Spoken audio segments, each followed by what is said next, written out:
Ms. Toni Crowder. Ms. Crowder holds degrees in music therapy, vocal performance, and a certification in yoga voice. Toni has been featured in Classical Singer magazine and was invited to perform in Times Square for the International Classical Singer Convention of New York, where she also gave a lecture presentation about how to create an original one-woman show. Her one-woman show was presented through partnerships with Young Audiences of Virginia, the National Federation of Music Clubs, Opera Roanoke, and the Fairfax Arts Council.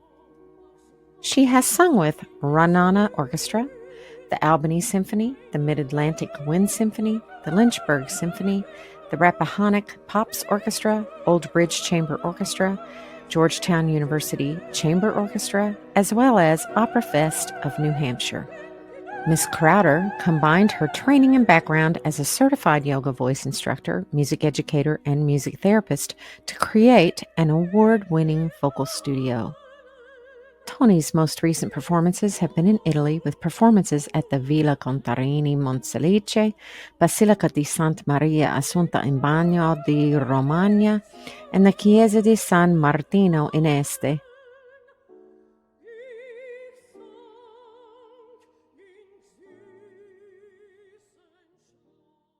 And I'm delighted to join you today for Voice 101.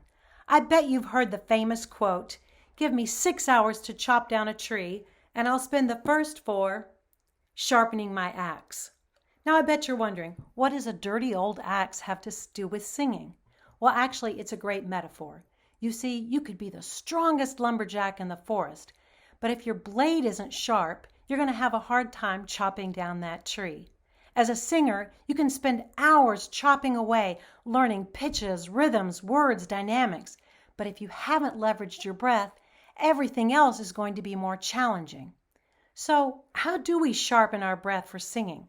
Well, first of all, our sharpener is our body. Our posture, our alignment can make all the difference in our breathing coordination. Now, before you tune me out and say, "But my awesome choir teacher has already taught us about posture. I know how to stand up straight." I hope that today I'm going to unpack it for you in a slightly different way that will already add to the wonderful instruction you've received. Well, first of all, stand up straight. For all you literalists out there, myself included, standing up straight doesn't mean straight as a board. This instruction is just to guide you from slouching into standing with your body slumped over. So if you'll take your shoes off and meet me at the wall, I'm going to unpack that for you in just a few minutes. See you there. Now that you've joined me at the wall, let's discover what it feels like to stand in a perfectly straight position. So the heels are touching the wall. Press your calves to the wall. As you do that, you might have noticed that your knees became locked. Now try to push your thighs to the wall. Your knees are probably feeling even more tension. If you can, push the lower back to the wall. And now you're getting probably very tense. Shoulders, you have to round them to get to the wall. Okay, I think I've made my point. Standing straight, perfectly straight, is really not the goal. What we want to do is honor the natural curve of the spine in our body. The spine is queen. We want to keep a natural shape of the spine. So we can find that by activating 5 domes. So stand back up with me again if you sat down.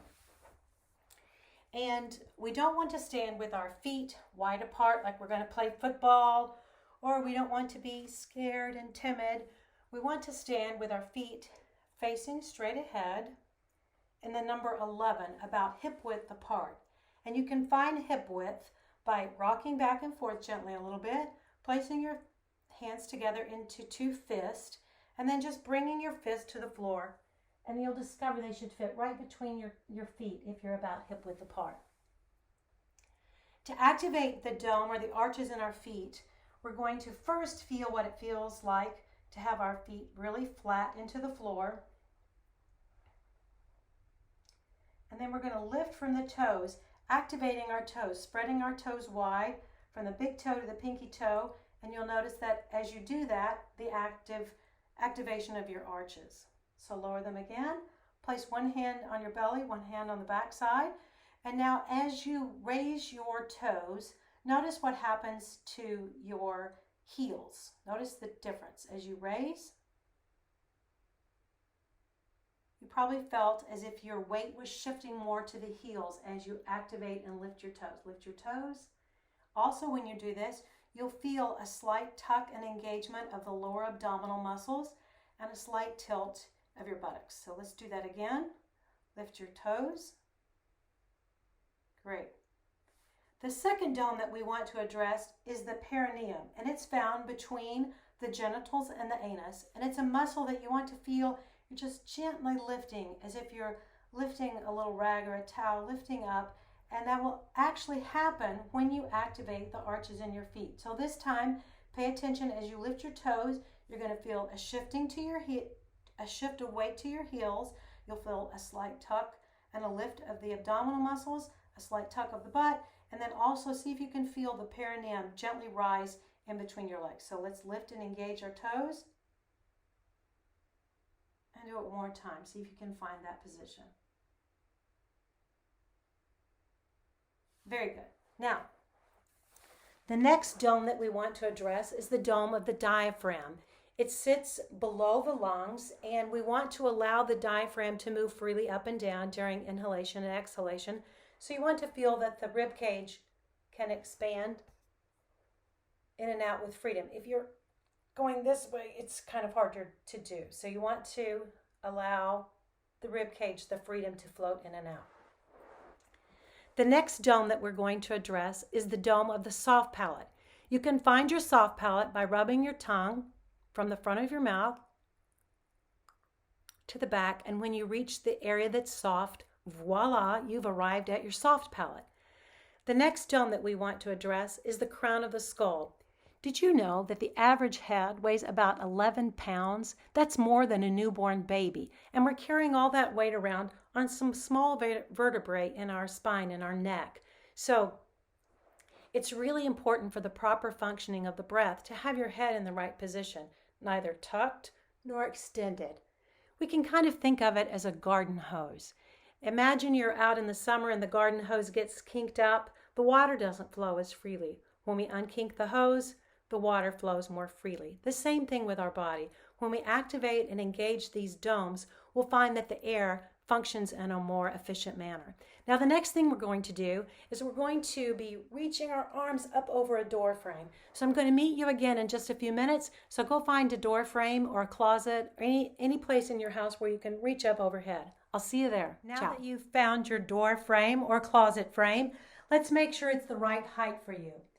So notice that this is an excellent height for me because I have to stretch and really open this lateral side body to reach up, but it's not so high that I can't reach it, nor is it so low that I don't get a good stretch.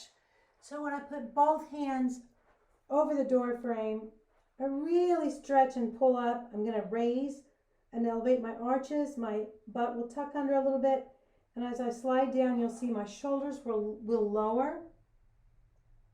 As I slowly move down, my rib cage stays open and expanded, but my shoulders drop, and my sternum is also in a good position. I'm neither overly arched, nor am I tucked. Now, if your door frame or closet frame is not the right height for you, don't worry, we can do this just with our imaginations. What you want to do is stretch your arms overhead, really raise way up overhead. Stretch, and you can even pull on both sides, and then you're going to imaginary lock your fingers over the door frame. And as you do, you're probably going to feel a sensation, if you've done pull-ups before, that's going to feel a little similar. So stretch way really high, activate the arches in your feet, and then once your hands are up there, tuck over and see what happens. Now pull, tuck your hands over the imaginary bar, and you probably felt a little swing or tilt in your butt underneath you. Pull.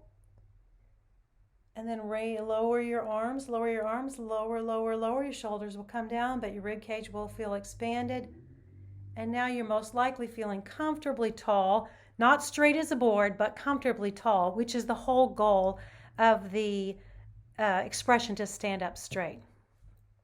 Well, now that we have our body all set up with 5 domes active and engaged, we're going to do a little breathing. So the first thing that we're going to do is something called the 5-5-5, and that's based on the concept that there's actually a perfect breath And if this is a little sciencey, hang on, it won't take long.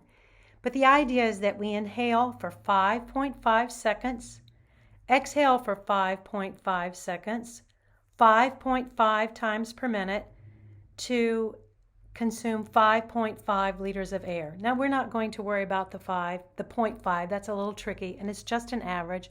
But I want us to just practice inhaling and exhaling and pausing. Sometimes it's called a hold, but that kind of has a negative connotation of gripping. Just want you to rest in the pause, and then we're going to see how long you can go by resting in that pause without inhaling again.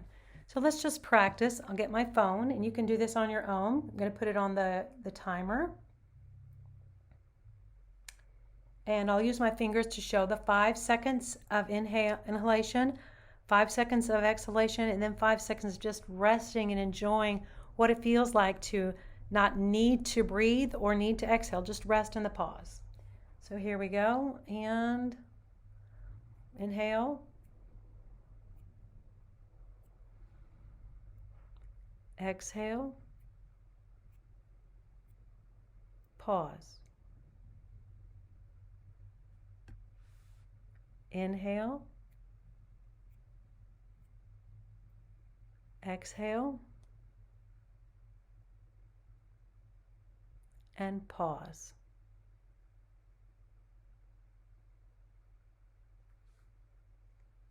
Good. That should feel very good, very relaxing exercise to do.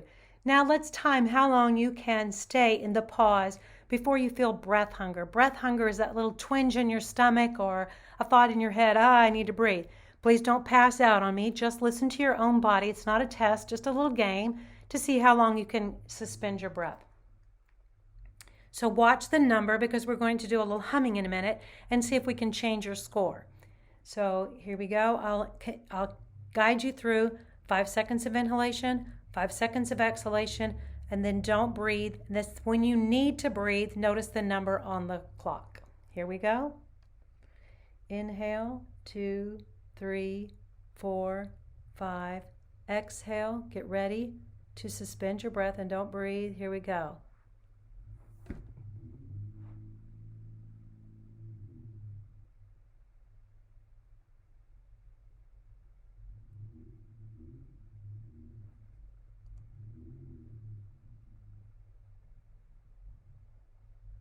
Don't pass out. If you need to breathe, breathe. If you're still easily holding your breath, keep going.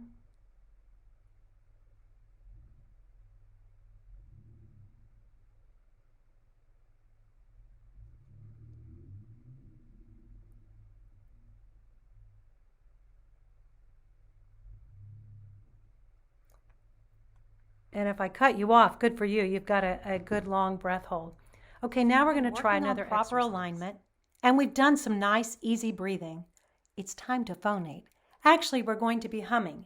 You see, a well-produced hum is very soothing for the voice and has many benefits for the body as well.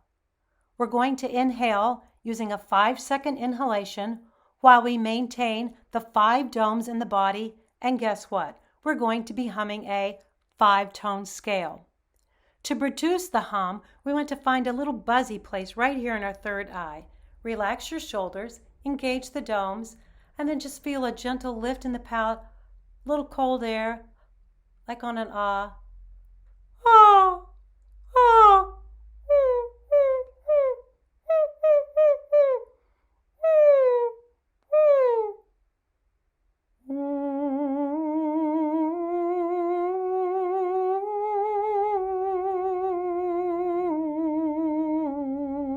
Thank you for joining me today. I hope you'll remember to activate and engage the 5 domes and that you'll utilize the 5-second inhalation, 5-second exhalation, and 5-second pause sequence as a way to calm and relax your breathing, and that you'll continue humming on a 5-tone scale to decrease the number of breaths that you need to take per minute. So, what are you waiting for? Get out there and chop away at learning some new music. Ciao.